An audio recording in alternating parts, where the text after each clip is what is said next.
Mas, kenapa sayang? Ini tentang masalah Dito, Mas. Jangan bahas tentang dia dulu deh. Mas kalau misalnya ngebahas Dito itu bawaannya pengen marah mulu. Jangan gitu, Mas. Setidaknya di sini itu Dito anak Mas satu-satunya. Tapi dia nggak pernah menghormatin Mas sebagai orang tuanya. Ya kalau Mas, nanti juga Dito bakal sadar. Ya, walaupun nggak tahu kapan. Terus kamu mau ngomongin apa? Aku mau bilang gimana kalau kita itu jodohin Dito aja. Jodohin? Iya. Jadi daripada Dito pacaran sama cewek nggak jelas, mending jodohin aja sama anak temen aku. Dijamin ini cewek bakal baik, Mas. Dan dari keluarga terpandang juga loh. Nggak tahu apakah Dito akan nerima perjodohan ini atau enggak. Ya harusnya kamu bisa bikin Dito nerima perjodohan ini dong, Mas. Kamu kan tahu Dito itu paling susah buat diatur, apalagi buat ikutan perjodohan kayak gini. Dia bisa-bisa memberontak. Mas mungkin kurang keras ngedidik si Dito. Belakangan ini Mas juga lagi berusaha nahan supaya nggak mukulin dia. Karena setiap Mas mukul dia tuh Mas tuh ngerasa nyesel. Iya Mas, itu bagus. Tapi kalau emang Ditonya nggak bisa dikasih tahu, ya udah mau gimana lagi.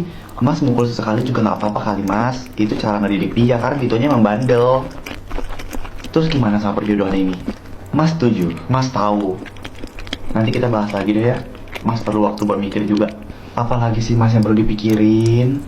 Ya, aku juga udah anggap Dito sebagai anakku sendiri. Jadi aku pasti mau yang terbaik buat dia. Mas cuma nggak mau Dito semakin tumbuh dan jadi anak yang berontak. Ya kalau gitu Mas harus ngerasin si Dito lagi. Nanti biar Mas bicarain sama Dito ya. Beneran loh ya ini Mas ya.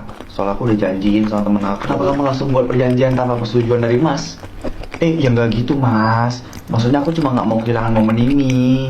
Karena kan yang mau sama anaknya temen aku ini tuh banyak gitu. Jadi aku maunya biar Dito yang dapetin. Apa Dito bisa langsung nerima? Bisa Mas, asal kamu mau ngebujuknya dengan benar. Tangan ini udah terlalu sering mukulin Dito. Kalau sampai mamanya Dito tahu, dia pasti kecewa banget. Kenapa tiba-tiba bahas mantan istrinya yang udah mati sih?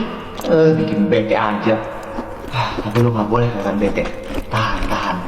Nggak apa-apa Mas. Mama kandungnya Dito pasti paham kok sama cara Mas mendidik dia. Entah kenapa Mas ngerasa semakin jauh sama anak laki-laki Mas sendiri. Emang biasa gitu Mas. Kalau anak udah mulai remaja tuh mereka mulai ngerasa bisa hidup sendiri. Padahal mah masih butuh orang tua. Bener. Masa-masa remaja itu memang masa paling susah buat ngerawat anak.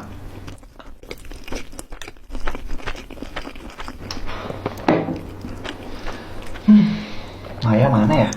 Kok dari tadi dia nggak kelihatan kerja sih? Kak, ini untuk pesanan makanannya ya. Mas, sorry mau tanya. Iya Kak, kenapa Kak? Di sini ada karyawan yang namanya Maya kan? Maya? Setahu saya nggak ada sih Kak. Masa nggak ada sih Mas? Dia udah 2 bulan loh kerja di sini. Oh, saya nggak tahu Kak.